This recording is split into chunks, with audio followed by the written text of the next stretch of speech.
Okay. Guys, what can we expect from your first ever album na self-titled album?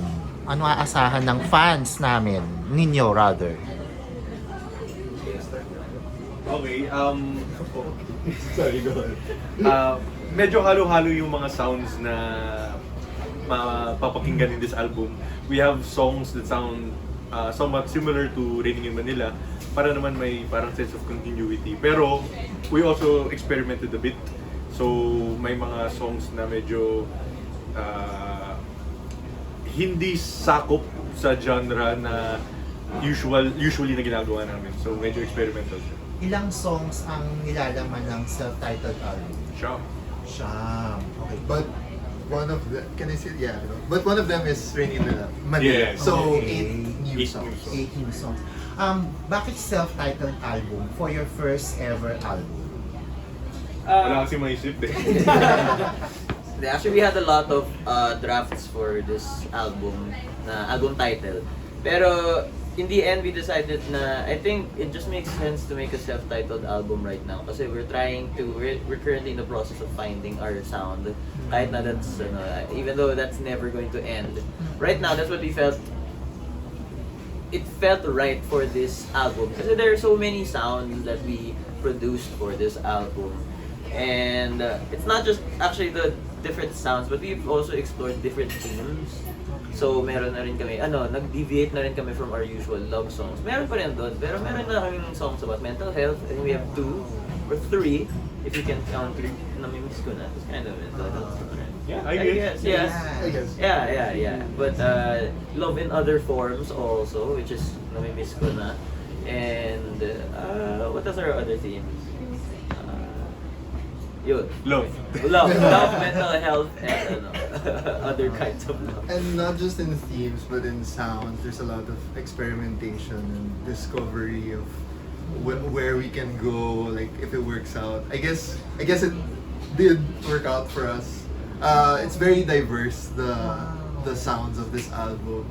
It's exciting. Hopefully the people would, everyone who listens would like it as well as we do because we did enjoy writing this diverse album.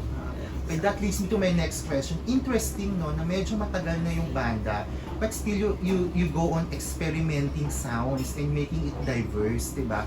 What's the rationale behind that? Kasi, di ba, normally pag may banda or may musician, ito na talaga yung music namin. But kayo, it's a good thing na you still experiment, you still making timpla of the sound or music that you wanna do. I think it's because yung sa nature ng banda namin, lahat kami iba-iba yung influence. So, syempre gusto rin namin na mapalabas yung identity ng bawat member.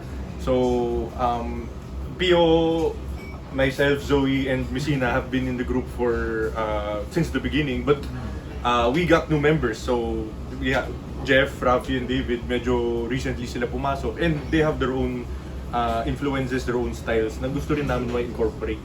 So, in making the song, in making the art, it feels nice na everyone has a little bit of themselves in it. So, more than just growing as an individual artist, it's more of the collaboration idea of it. Nice. It's really the power of collaboration na parang hindi banda yung magdidikta doon sa each of the personality, but yung personality ang magbibigay ng kulay doon sa banda. Nako, mas maganda ang sinabi mo. Kasi I-VVO ko yun, tapos pasok ng soundbite. Okay. And then of course, let's talk about... Yan ang collaboration. Yan. Let's talk about your latest, yung itong single na nirelease nyo na, nung namimiss ko na. Yes. What's the reason, the story behind the latest single? Pwede ko ba i-nandun yun? Okay. So, actually, dapat sagot siya ng Raining in Manila. We had a friend, yung actually videographer namin for some stuff, si Eman. He made a comment to Pio kasi nagustuhan yung kanta. Sabi niya, "Uy, Pio, gawan nyo ng parang reply itong kanta." Then sinabi niya sa amin, then I said, "Okay, sige, subukan natin." So I made a little draft of something that was supposed to be the answer. Kaya, it's in the same key, And it has similar notes kasi yun yung idea. I saw a meme na yun yung ginawa sa Spider-Man movie. So sabi ko, gayahin ko nga. That's really I was about to ask, kaya pala may parang raining in Manila. Yan Yeah, pala yeah. yun. Okay. Pero after playing with the band, hindi na nagawa yung idea na yun. So, sinurado ko lang ng ibang set ng lyrics. Actually, then yung kwento ng kanta actually is about yung nararamdaman ko with yung sa bout ng lola ko with Alzheimer's and dementia. So, like what Pio said, it's a different form of love and somewhat mental health. Kumbaga, yung namimiss ko is when she could still talk, when I look into her eyes, tas may nakita ka pang tao. Kasi honestly, kapag medyo latter stage na, when you look into the eyes, parang wala nang laman eh. So yun yung namimiss ko. So we actually have a video coming out about that soon. So mas in-depth siya. Pero yun yung pinaka meaning ng kanta, yung the story of how I dealt with yung Alzheimer's na lolo ko. Kamusta na siya ngayon? If you don't mind me asking. Wala na siya. Wala na She siya. passed 2 years ago next month. Okay. Ayan. So, syempre nabuo na nga itong namimiss ko na at itong ano na to, itong album ninyo, no. Ano nararamdaman nyo about your growth in the past since you started? Grabe yung Raining in Manila, grabe yung mga shows ninyo and all your songs. Your thoughts on the growth of the band for the past years?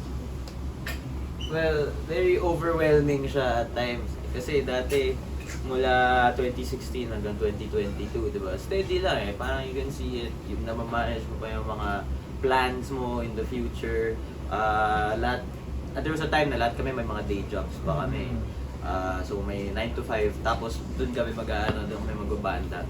But ever since Fallen, not even Raining in Manila, ever since Fallen, parang medyo bumalik-baliktad yung mga schedule namin, everything like that. So it is very overwhelming, but we are very grateful for what's happening. So we do take care of what, parang manon na kami, mabusisi na kami sa mga ginagawa namin. Even musically, we make sure that the stuff we put out, wala kaming tapon, mga ganun. At least in our eyes. And bahala na yung mga listeners ko, isipin nila na tapon, di ba? But we are proud of what we make, and we make sure that we always stay that way. Na-mention mo yung manage. How do you manage your time? Kasi nga, may mga day job kayo, may kasama kayo, nagmi-med pa rin, di ba? Paano Wala nyo siya ngayon. napapasok pa rin yung busy schedule nyo despite being, mga rumaraket outside the band? Yes. Di kami natutulog. So we don't manage. That's the secret. Yeah, we don't manage it well. Yeah. Sa totoo lang, I don't think you can manage it. It's a difficult thing to do. Yeah.